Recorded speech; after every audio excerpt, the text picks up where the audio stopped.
मुख्यतः भाव में मयूरभंज जिला बालेश्वर और केन्दुझर जिले में किसी अंचल में हालुका मध्यम धरण वर्षा रेकर्ड कर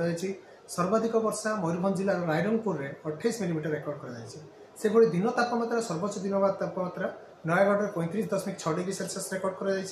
सर्वनिम्न रात्रि तापमात्रा आम सुंदरगढ़ 15 डिग्री सेल्सियस रेकर्ड कर बर्तमान कौन निर्दिष्ट पाणीपागर प्रभाव ना तेणु आगामी 7 दिन जाए राज्य में पाग मुख्यतः भाव सुखिला खास करके देखा आमर केतक जो रोचे उपकूल समेत